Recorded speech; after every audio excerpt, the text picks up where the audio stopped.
Okey, bismillahirrahmanirrahim. Assalamualaikum warahmatullahi wabarakatuh.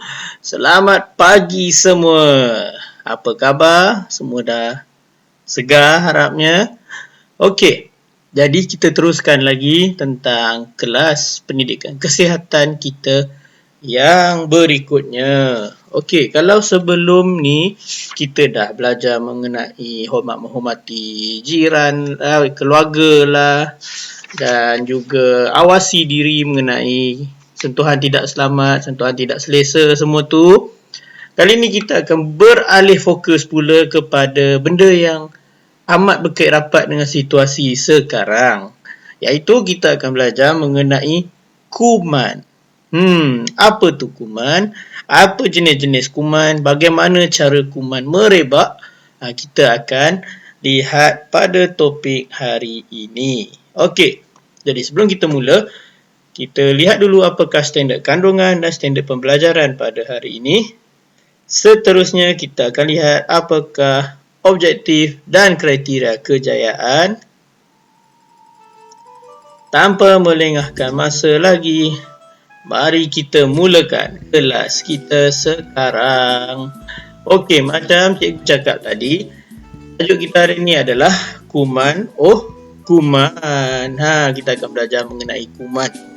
Tapi sebelum kita belajar lebih lanjut mengenai topik yang ni, cikgu nak maklumkan kepada awak, boleh sambil-sambil awak tengok video ni, awak juga lihat pada teks Pendidikan Jasmani dan Pendidikan Kesihatan tahun 1 pada muka surat 83. Macam ni dia punya muka surat. Okey?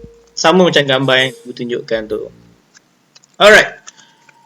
Jadi kita akan lihat dulu apa itu kuman. Okey. Yang pertama, apa tu kuman? Kuman adalah organisma kecil yang menyebabkan penyakit dan jangkitan jika ia memasuki tubuh badan anda. Organisma kecil ni maksudnya apa tau? Jadi kecil sangat sampai awak nak tengok guna mata kasar awak ni pun tak nampak. Dia kena gunakan peralatan khas, sama ada mikroskop ataupun gunakan kantar. Okey. Kuman yang biasa adalah, dia ada banyak jenis kuman dekat dunia ni tapi ni kuman-kuman yang biasa kita boleh nak kelaskan dia. Okey, yang pertama ada A, bakteria, B, virus. Macam sekarang tengah trending ataupun tengah tular kes COVID-19 kan. Dia sejenis virus lah. Okey. Kulat. Kulat ataupun setengah orang panggil fungus. Okey, D, parasit, dan E, protozoa. Okey. Yang dekat gambar sebelah tu, itu gambar contoh je macam mana kuman ni, bentuk dia, rupa dia semua tu. Macam kartun sikit kan. Cikgu ada letakkan gambar, contoh gambar-gambar yang sebenar. Tapi awak kena ingat, dia ni kuman ni satu benda yang kecil. Awak tak boleh nak nampak guna mata yang kasar. Jadi gambar yang cikgu tunjukkan pada awak nanti ni, dia adalah gambar-gambar kuman yang dah dilihat menggunakan mikroskop dan dia dibesarkan bagi jadi nampak elok dan cantik lah. Okey. Ni contoh gambar-gambar dia.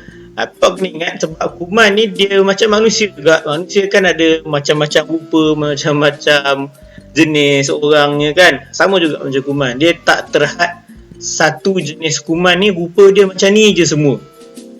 Dia berbeza-beza. Okey, contoh macam kat situ, ni dalam bahasa Inggeris lah. Yang pertama, tu adalah bakteria. Yang sebelah bakteria adalah virus. Yang tengah tu adalah protozoa. Yang bawah bakteria tu adalah fungus ataupun kulat.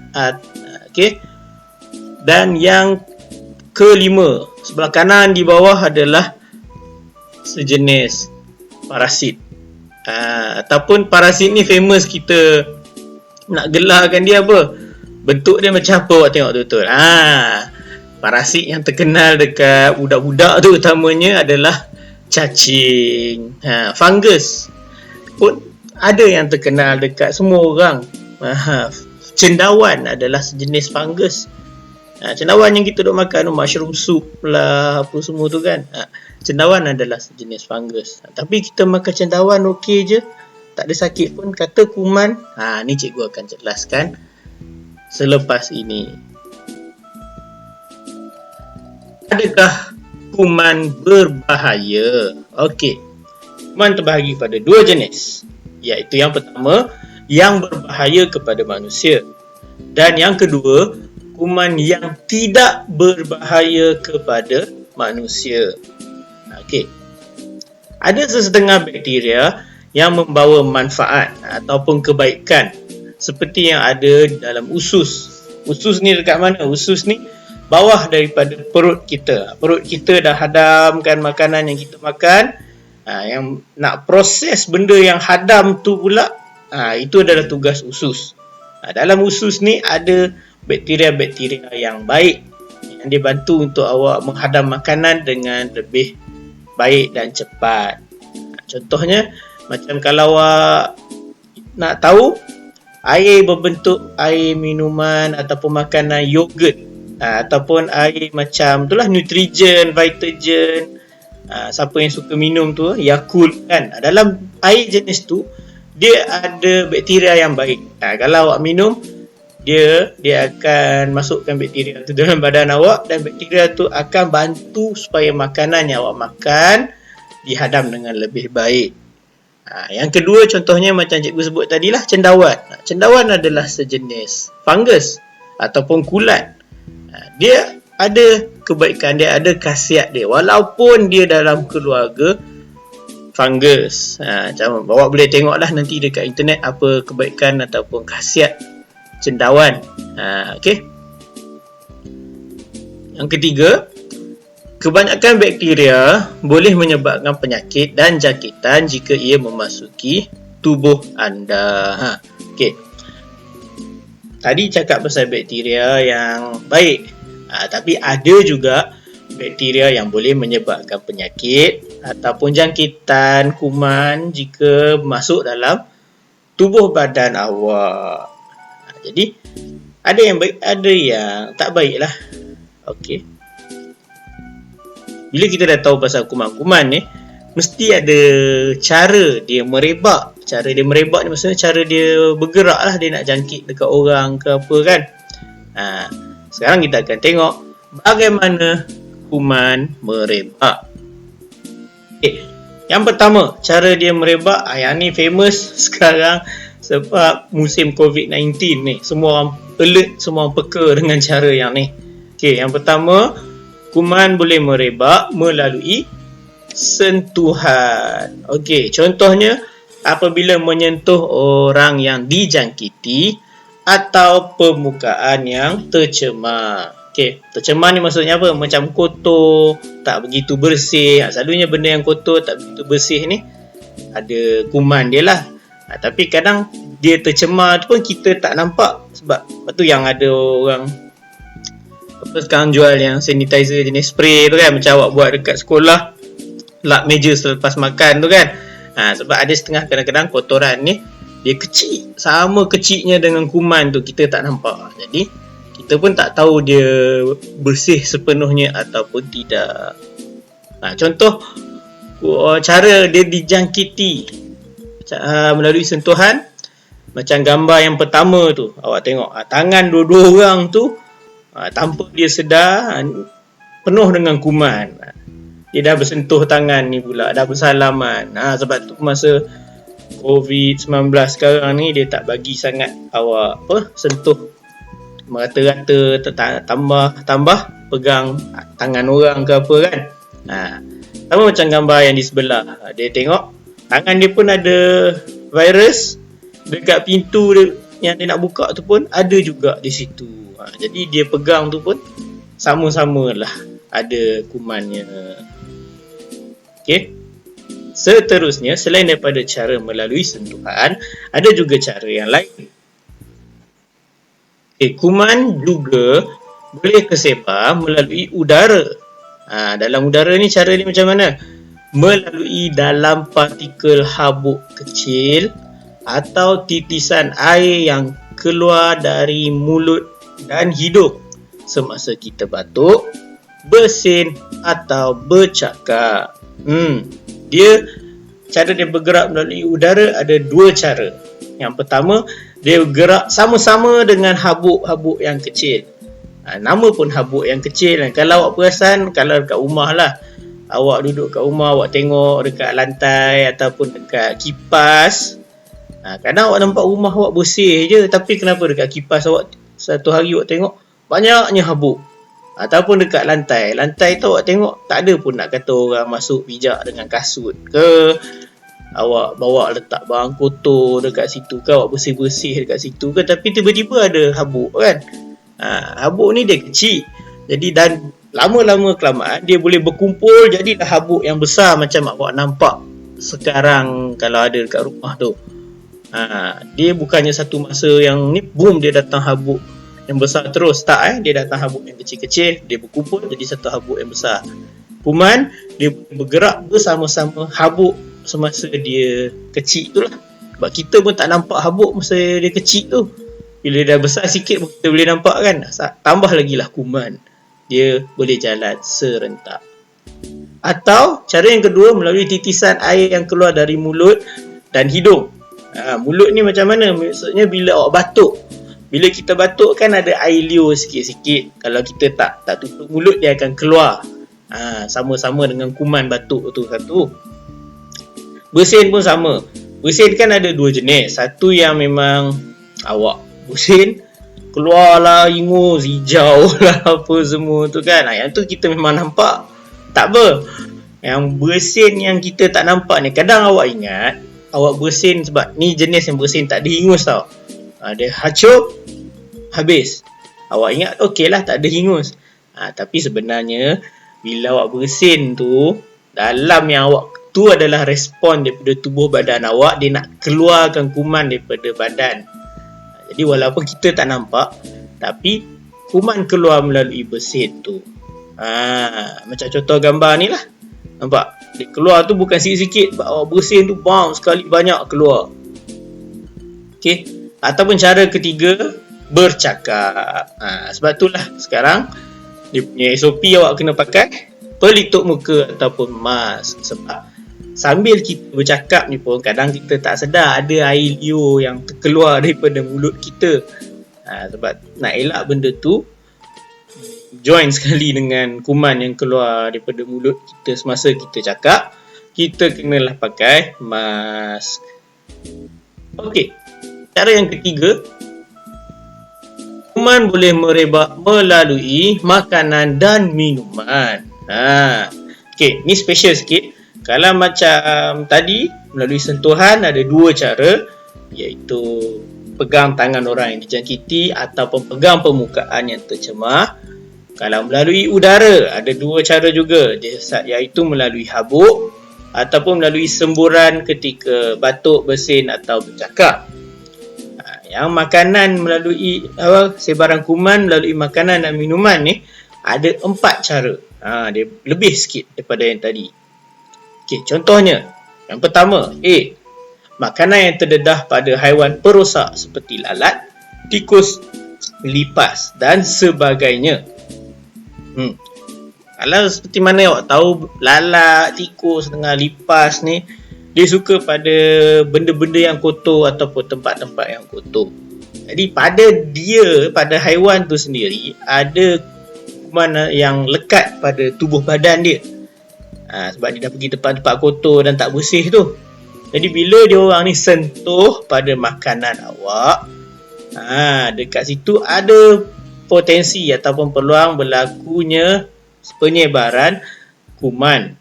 Jadi sebab itulah orang kalau awak masak ataupun letak makanan, awak kena letak benda nak tutup dia kan, sebab takut lalat datang dia hinggap atas makanan awak, sebab nak elak benda ni daripada berlaku lah.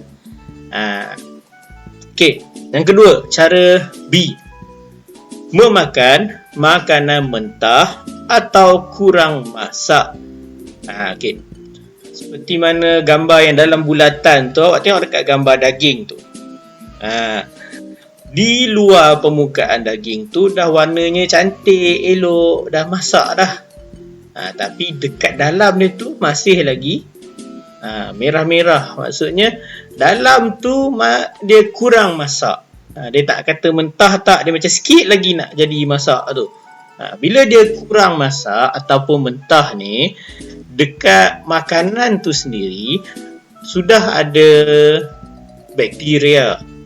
Awak kalau tengok dia orang pun dah benda tu dah potong-potong apa semua, dia dah terdedah kan. Kalau awak ingat balik cara dia dijual dekat pasar ataupun dekat supermarket yang awak pergi. Sebab tu bila kita nak masak, kita kena pastikan masakan kita betul-betul masak lah, atau jangan bagi dia mentah ataupun kurang masak. Sebabnya haba daripada kita masak makanan tu adalah salah satu cara yang berkesan untuk kita bunuh kuman.